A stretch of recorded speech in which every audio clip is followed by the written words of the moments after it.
balcony, fit for kings and queens. That's so stunning, isn't it? I know I use the word stunning a lot, but Jesus, some buildings here are just remarkable. Look at these windows. And we love an arch entrance.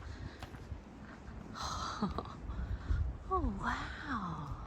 I'm so glad we saw this. Look at this door. Paneling.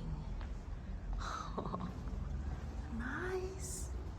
Oh gosh, I wish I've got the money to stay here one day. One day, look at this tapestry. Beautiful. Look at that staircase. Goodness. And the chandeliers. Off we go. An awful path out of Leon. Traffic is everywhere. It is 7 a.m. and the pollution is thick in the air. Well, as thick as Leon can be. And cars are driving up the curbways. Huge trucks. Oil tankers. Taxis. Just people in a rush, and it's just like really tough to get out in terms of just keep going, follow the shells. And one of the bridges closed, but thanks to a lovely local who pointed us to the way. So yes, just I would leave a bit earlier from Leon just to get out of the city.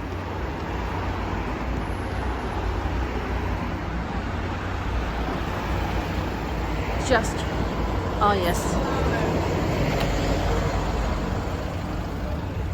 Oh yeah, please a bit of peace and quiet.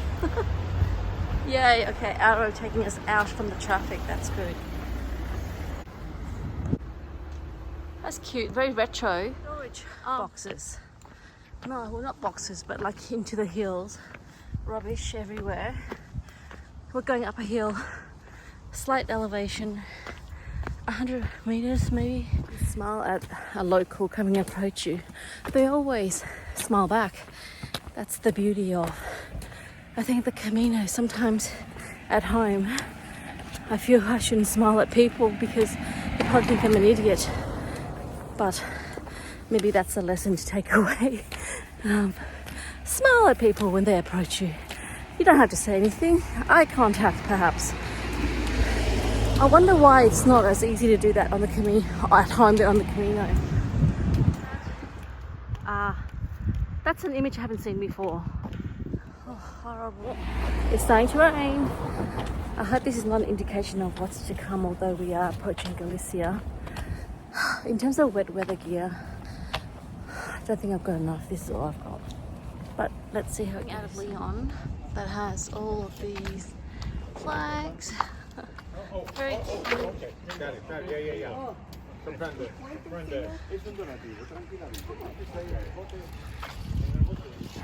Just walked past a local wearing a sweatshop that says only positive thoughts, which is a good segue to let you know that I did not get the job. And I cried after I put down the phone to the recruiter. I took a moment and then went into the kitchen of the albergue, where I saw one of my pilgrim friends whom I just met a couple of nights ago, and he said to me, I couldn't help but overheard, would you like a cup of coffee? And that act of kindness just drove me to more tears. But anyways, well look, I think at the end of the day I can just say philosophical things about it, which is like, obviously I was beaten by a better candidate, but the fact of the matter is that I didn't choose my referees carefully enough, and I chose somebody, I think, who knew my work for 12 months, part-time that is too, and I think given that she had to answer some questions, may have had to say a couple of things which I think in the recruiter's mind put me behind now successful candidate, and that it is what it is, you know. I felt a bit blindsided because I thought I hit all the performance key indicators. Certainly in my last job, we had 2 rounds of performance reviews, and that matter didn't come up. And I think it was because there was an issue regarding not having the right budget to get the right resource to assist my campaign, and may have caused some annoyance from a fellow colleague who was asked to do something that she didn't want to do, I guess, to assist with my campaign, my work. So it's hard when you don't have the right budget to do your job, but it's harder when that has been turned into the losing point, I suspect, of why my reference check didn't go 100% my way. So it's a lesson in life about choosing not only the right people to give you your references, but the right friends. But I think at the end of the day, I can't blame anybody. And I'm certainly very respectful and grateful, so grateful to anyone that's given me a reference, because I've got plenty of jobs before and have not got plenty of jobs before. So it's a balanced thing. Anyway, that doesn't take away the fact that I was pretty shocked. I thought I got the job, and I was pretty disappointed, but it is what it is. And I'm going to shake it off and do my walk. But I had a beautiful conversation with my pilgrim friend who offered me the coffee. Now, he is a pilgrim whom at first sight I didn't know what to think, because, you know, he just looks a little bit different to most pilgrims walking the way, in the sense that I won't go more, but he's a beautiful, beautiful man, and is certainly, I saw the face of human kindness, and that is the biggest compliment I could give anybody, the face of human kindness. And he was who I needed at that point in time. He was sitting in the kitchen, you know, with a big pot of coffee, and, you know, me and my journey with coffee, black coffee, and it was beautiful and rich and earthy like him. So can't complain. I'm blessed. We will move on.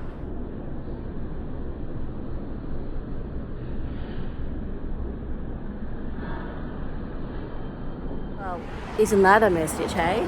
Quite appropriate for the situation this morning. Café con leche, por favor, y gracias. Buenos dias. I love your hat. Love it. This cake has an orange glaze through it. So good. It's a great little Buen Camino. That's a lovely door. Oh wow. Look at that. I'm so glad that I looked back. That's extraordinary, isn't it? Every single sculpture is different.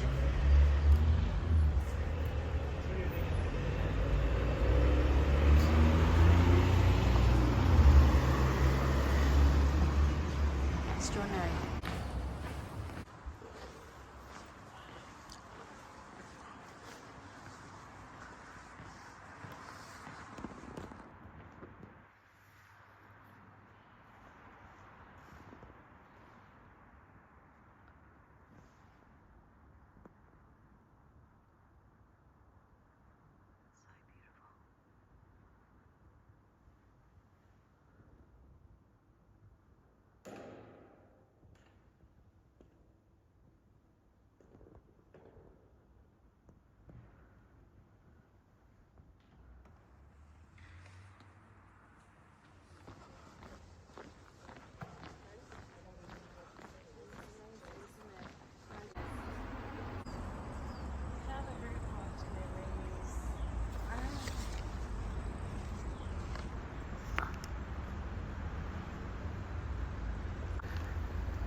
There is an alternate route. Principal, Yeah. and that is where we're staying.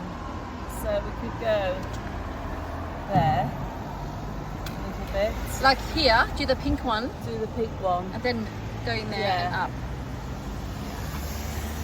Yes. Let's do that because I can't stand the airport.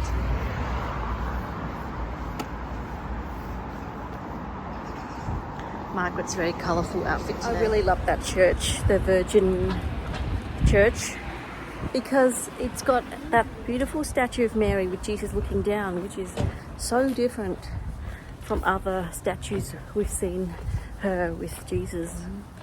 And it speaks of frailty and vulnerability, which I think is definitely something that needs to be talked about more, because, you know, not all of us are strong and perfect. It requires resilience and grit and overcoming challenges, and it's nice to see vulnerabilities, because that's a very shared experience which people don't really like to talk much about, but it touches us all at various points in our lives, of course. Show me a person that's never had vulnerability, you know? The rest of the words, but let's sing in the rain. I'm singing, I'm dancing in.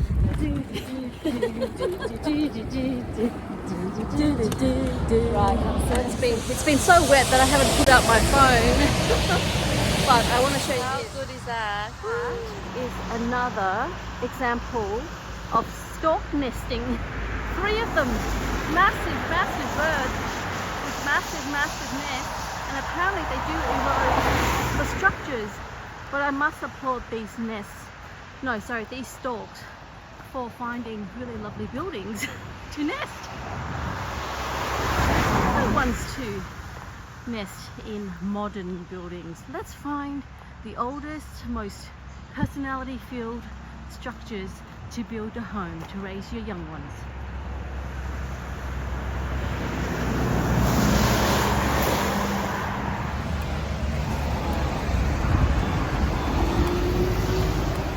Just awful. A little bit precarious. You have this skinny half a pole length of the path, and then it plunge into vegetation and thorny bushes, so you wouldn't want to slip. But you got this barricade, horrible traffic. Oh my god, horrible. What a horrible way out of Leon. There is an alternate route, but if you don't have accommodation booked on that route, then it doesn't make sense.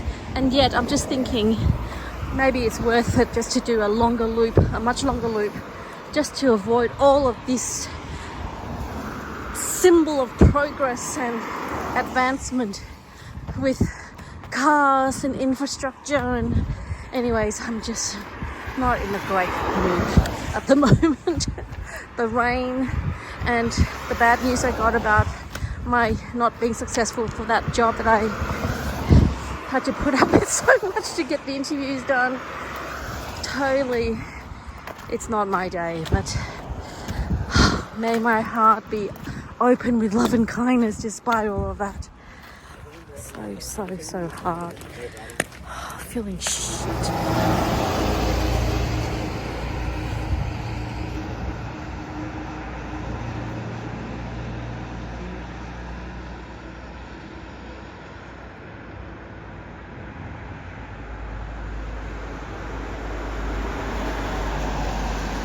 Goodness, finally we are going to be going into the rural area. What a jarring morning this has been. The storage area. This is cute. Well, that was really short-lived, that 2 meters of ruralness, because here we are back onto the highway. If you're going to be going out of Leon, I would severely, enthusiastically suggest that you look at the alternative route. But here we are. Just a long stretch until the next cafe. I didn't eat much last night. I just had a bowl of soup because I think for lunch I had a pretty big meal with several cuts of meat. I was hankering for protein, and So last night I only had a bowl of seafood soup with very little seafood, so just water really.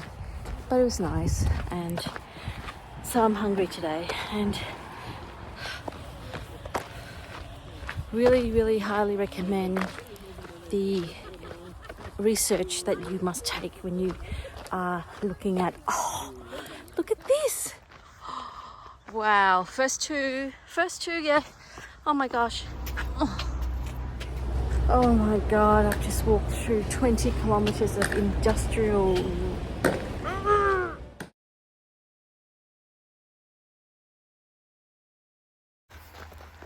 Oh, soothes the senses, doesn't it? That's more like it. Farewell to 18-wheeler trucks. Hello, dilapidated fence. How I yearn for thee. Am I a country person or am I a city person? Tangle of trees. You're good. Okay. More corn, more cars, but we're 3.6 kilometers away from San Martin del Camino. Pretty. A moment of quietness.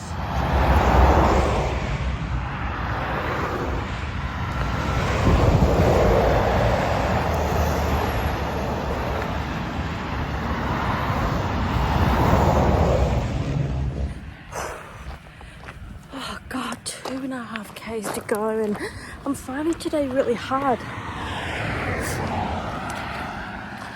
You know, I was hoping that Leon would give me a beautiful bowl of Asian noodles, but this incessant rumbling of traffic, I don't know, it's all hitting me. But the end is nigh.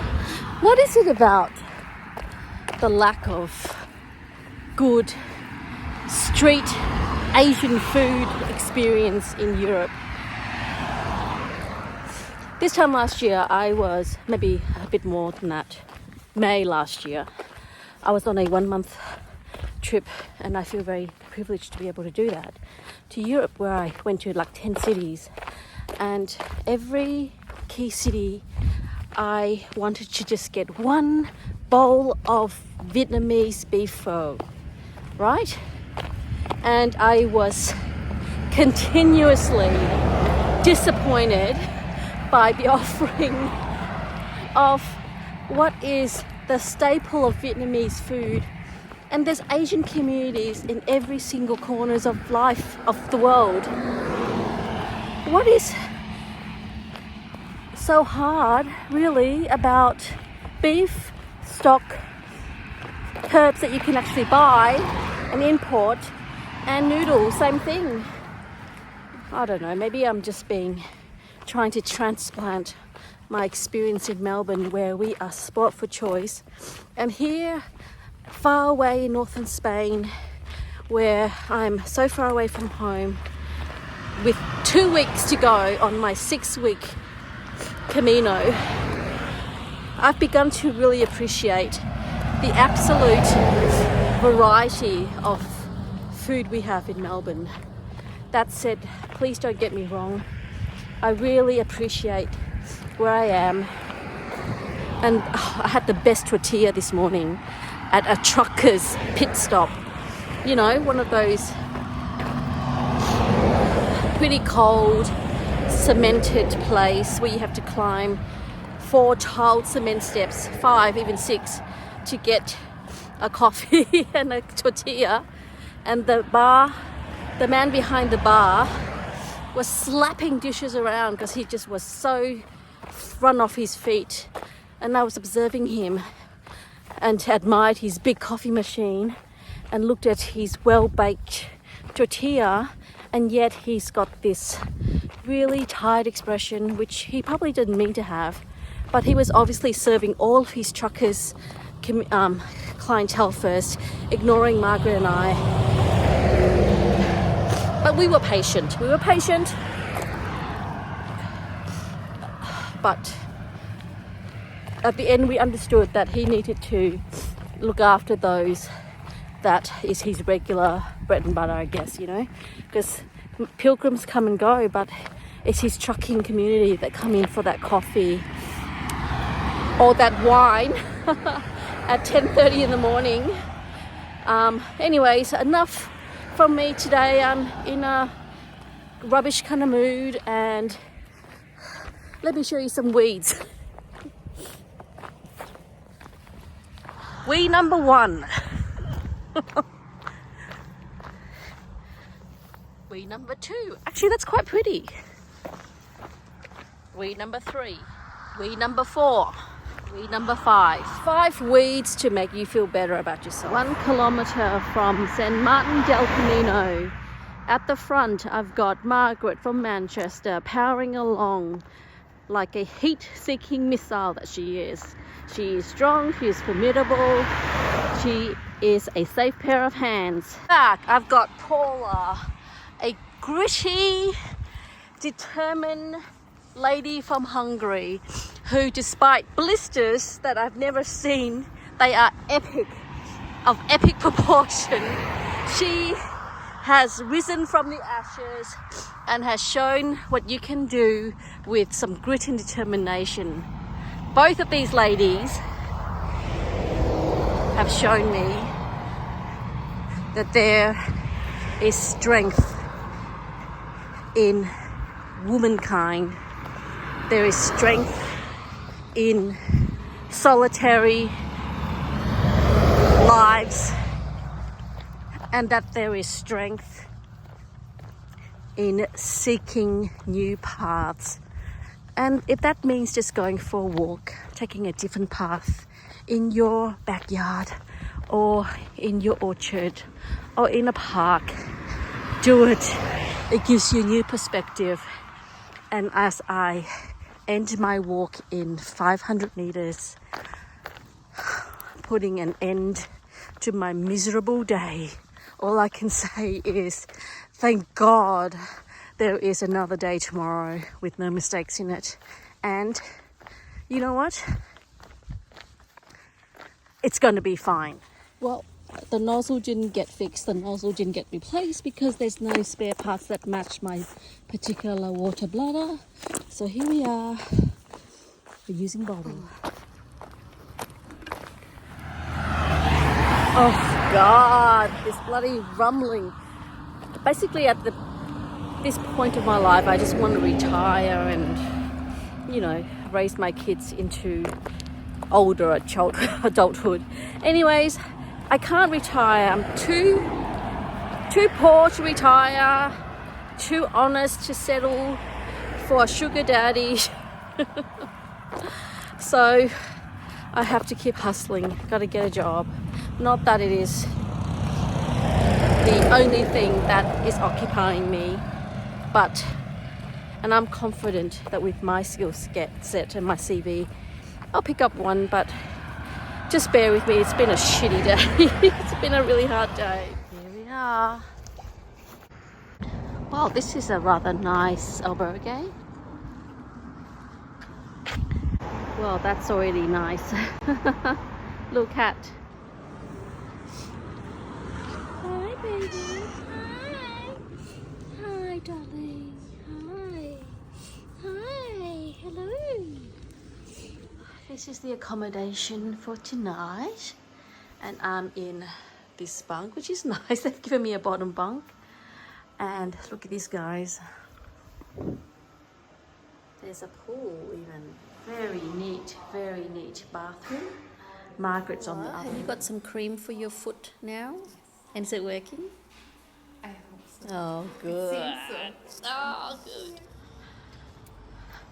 Sam. Martin. All my goods. Del. Camino, in case we don't know where we are. What is that? A water tower? It's a water tower. Okay.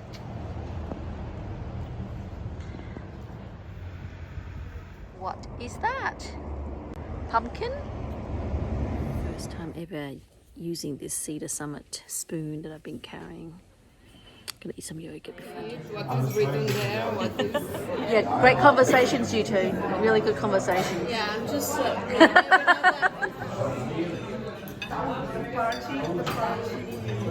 Go back to my room and.